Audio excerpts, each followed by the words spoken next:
79 సంవత్సరాల స్వతంత్ర భారతదేశంలో ఒక గ్రామానికి పవర్ లేదు అంటే ఎవరైనా నమ్ముతారా? కరెంట్ లేనటువంటి గ్రామాలు ఇంకా ఉన్నాయి అంటే కొంతమందికి నమ్మశక్యం కాకపోవచ్చు. అంటే ఉండొచ్చు కదండి. ఇప్పటి వరకు కొన్ని గ్రామాల్లో నీటి సౌకర్యం లేదు, రోడ్డు మార్గం లేదు, అలాగే కరెంట్ లేదు. గిరిజన ప్రాంతాల్లో, అటవీ ప్రాంతాల్లో ఉన్నటువంటి గిరిపుత్రుల పరిస్థితి ఏంటని అనుమానం రావచ్చు. వాళ్ళందరినీ బాగు చేయాల్సిన బాధ్యత ఎవరిది? వాళ్ళకి కరెంటు, నీళ్లు, రోడ్డు సౌకర్యం అందించాల్సిన బాధ్యత ఎవరిది? ప్రభుత్వాలది. 79 సంవత్సరాల నుంచి దేశాన్ని పరిపాలిస్తూ, రాష్ట్రాన్ని పరిపాలిస్తున్నటువంటి ప్రభుత్వాలు వారికి అవసరమైనటువంటి మౌలిక సదుపాయాలు ఏర్పాటు చేయలేనప్పుడు వారి ఓట్లను తీసుకోవడం ఎంతవరకు కరెక్ట్? అంటే తక్కువ ఓట్లు ఉన్నాయి, ఓటు బ్యాంక్ తక్కువ ఉందనే ఉద్దేశంతో ఆ ప్రాంతాలను మీరు గుర్తించకుండా వదిలేస్తే వాళ్ళ పరిస్థితి ఏంటి? సో అందుకని వచ్చాడు ఒక నాయకుడు. ఆ నాయకుడు దృష్టికి వెళ్ళి ఆ నాయకుడు కేంద్రంతో మాట్లాడి ఆ గ్రామానికి వెలుగులు ఇచ్చే వరకు, కరెంట్ సప్లై ఇచ్చే వరకు ఏ నాయకుడు పట్టించుకోలేదు. అసలు ఏం జరిగిందంటే, అల్లూరి సీతారామరాజు జిల్లా అనంతగిరి మండలం రొంపిలి గ్రామ పంచాయతీలో ఉన్నటువంటి గిరిజన గూడెం అది. ఆ గూడెంలో 17 ఇళ్ళు కరెంటు సప్లై లేకుండా ఉంటున్నాయి. దీపం తప్ప కరెంటు బల్బు తెలియదు వాళ్ళకి, చీకటి తప్ప వెలుగు తెలియదు. పగలు పొట్టకూటి కోసం పని చేసుకుని వస్తారు, సాయంత్రం చీకటిలోనే కార్యకలాపాలు, అన్నం వండుకోవడం కానీ, అన్నం తినడం కానీ, నిద్రపోవడం కానీ. ఈరోజు మనం అనుభవిస్తున్నటువంటి ఏసీ, ఫ్యాన్, బల్బ్, ట్యూబ్లైట్ ఇటువంటి సదుపాయాలు ఏవీ లేవు. ఇటువంటి సదుపాయాలన్నీ లేకపోయినా పర్లేదు, కానీ అడవిలో ఉంటున్నటువంటి గిరిపుత్రులకి ఏ చీమో పాము నుంచో ఆపద ఉన్నప్పుడు వాటి నుంచి తప్పించుకోవడానికి కనీసం కరెంటు వెలుగైనా ఉంటే వారి జీవితాలు మరికాస్త బాగుంటాయి. వారు ఇబ్బంది పడి తక్కువ వయసులోనే ప్రాణాలు పోగొట్టుకోకుండా వన్యప్రాణుల నుంచి వారిని వారు రక్షించుకోవడానికి రాత్రి సమయంలో కరెంట్ అనేది అవసరం. ఈ స్వతంత్ర భారతదేశంలో స్వతంత్రం వచ్చిన దగ్గర నుంచి ప్రతి ప్రభుత్వాన్ని అడిగారు వాళ్ళు. అడిగి విసిగి వేసారిపోయారు. ఏ ప్రభుత్వం కూడా పట్టించుకోలేదు. మొన్న పరిపాలించినటువంటి 5 సంవత్సరాలు వైఎస్ జగన్మోహన్ రెడ్డి గారి ప్రభుత్వం, అంతకుముందు పరిపాలించినటువంటి చంద్రబాబు నాయుడు గారి ప్రభుత్వం, అంతకుముందు పరిపాలించినటువంటి వైఎస్ రాజశేఖర రెడ్డి గారి ప్రభుత్వం, అంతకుముందు పరిపాలించినటువంటి కాంగ్రెస్ ప్రభుత్వాలు, ఎక్కడా ఏ ప్రభుత్వం కూడా ఈ గిరిపుత్రుల మీద దృష్టి పెట్టలేదు. కారణం ఓట్లు లేకపోవడం. ఎన్ని ఓట్లు ఉంటాయి? 17 ఇళ్ళు అంటే మహా అయితే ఒక 50-60 ఓట్లు ఉంటాయి. ఆ 50-60 ఓట్ల కోసం కేంద్రాన్ని మనమేం రిక్వెస్ట్ చేస్తాం? కేంద్రం నుంచి మనమేం నిధులు తెచ్చి అక్కడికి పవర్ సప్లై ఇస్తాం అని అనుకున్నారో ఏమో నాయకులు. పట్టించుకోలేదు వాళ్ళని. కానీ 5 నెలల క్రితం ఉప ముఖ్యమంత్రి పవన్ కళ్యాణ్ గారిని వాళ్ళు రిక్వెస్ట్ చేశారు. అయ్యా, మేము మా గ్రామంలో కరెంటు లేకుండా ఉంటున్నాం, స్వతంత్రం వచ్చిన దగ్గర నుంచి మాకు కరెంట్ లేదు. అంటే స్వతంత్రం రాకముందు ఎట్లాగూ కరెంట్ లేదు మన దేశంలో, అది వేరే విషయం. బ్రిటిష్ వాళ్ళ పరిపాలనలో ఏదో బతికామంటే బతికాం, ఉన్నామంటే ఉన్నాం, ప్రాణం ఉందంటే ఉంది. అదైనా పోరాడడానికి ఉన్నటువంటి ప్రాణం. ఆ ప్రాణానికి కరెంట్ ఉంటే ఏంటి, లేకపోతే ఏంటి? అందుకని స్వతంత్రం ముందు సంగతులు మనం మాట్లాడొద్దు.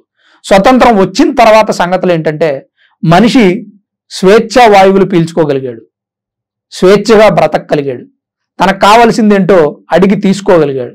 ప్రజాస్వామ్యం వచ్చింది, రాజ్యాంగం అమల్లోకి వచ్చింది. ప్రజలంతా ఓటు హక్కు ద్వారా ప్రజాప్రతినిధులను ఎన్నుకుంటున్నారు. అయినా కానీ ఆ గ్రామాల్లో కరెంటు లేదంటే తప్పు ప్రజాప్రతినిధులదేగా. సో అక్కడ కరెంటు లేకపోవడంతో వాళ్ళు ఉప ముఖ్యమంత్రిని రిక్వెస్ట్ చేస్తే ఆయన కేంద్రంతో మాట్లాడి ఆ ఏరియాకి కరెంట్ సప్లై రావడానికి వీలైనంత తొందరగా ఏర్పాటు చేశారు. కార్తీక మాసం సందర్భంగా కార్తీక దీపాల వెలుగులో కరెంటు దీపాల వెలుగులు నింపారు.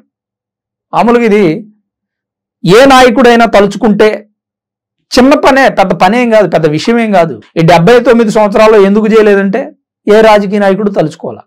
అంత చిత్తశుద్ధితో పనిచేసే రాజకీయ నాయకులు ఇప్పటి వరకు ఎక్కలేదేమో, మేబీ ఎక్కిన వాళ్ళు పట్టించుకోలేదేమో.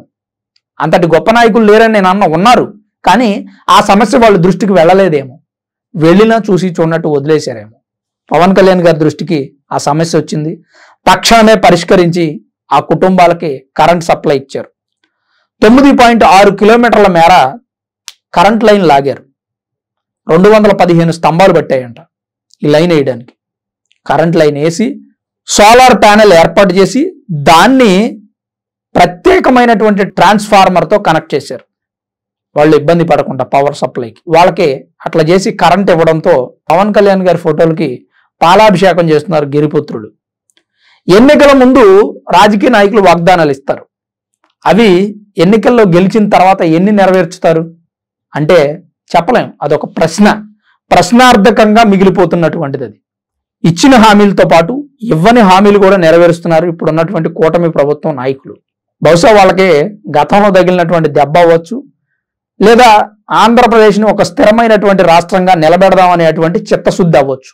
ఏదైనా కానీ తగిలినటువంటి దెబ్బల నుంచే కదా మనం నేర్చుకునేది, తగిలినటువంటి దెబ్బల నుంచే కదా మనం అభివృద్ధి అయ్యేది, తగిలినటువంటి దెబ్బల నుంచే కదా మనం ఒక మంచి ఉన్నత స్థాయిలో నిలబడేది.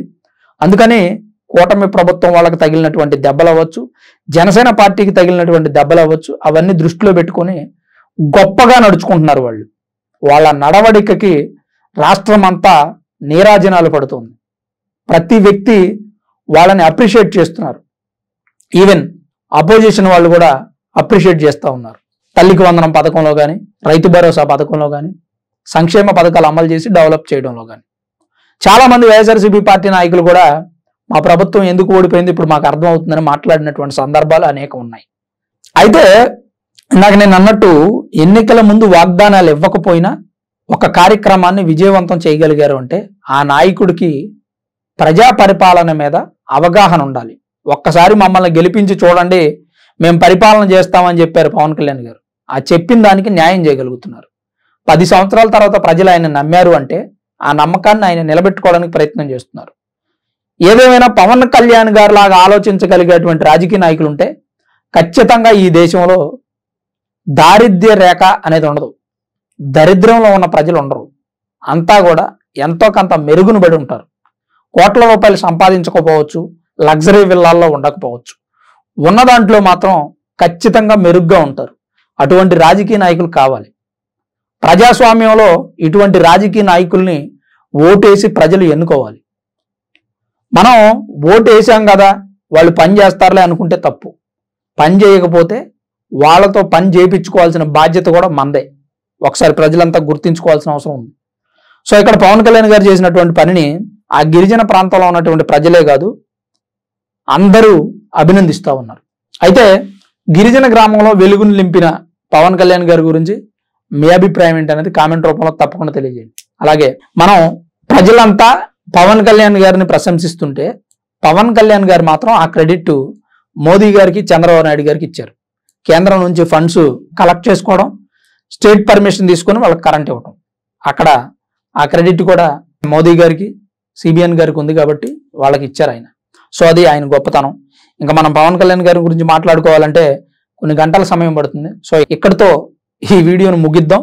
మరి ఈ వీడియో మీద మీ అభిప్రాయం ఏంటనేది కామెంట్ రూపంలో తప్పకుండా తెలియజేయండి. అలాగే పవన్ కళ్యాణ్ గారి యొక్క చిత్తశుద్ధి గురించి కూడా మీకు ఏదైనా ఐడియా ఉంటే కామెంట్ చేసే ప్రయత్నం చేయండి. హేటర్స్ గురించి నేను మాట్లాడటం లేదు. పవన్ కళ్యాణ్ గారిని ఒక నాయకుడు లాగా చూసి ఆంధ్రప్రదేశ్ ప్రజల గురించి మాత్రమే మాట్లాడుతూ ఉన్నాం. అట్లాంటి వాళ్ళు ఎవరైనా ఉంటే కామెంట్ చేసే ప్రయత్నం చేయండి. Thanks for watching this video. This is Ram signing off sunburn studios.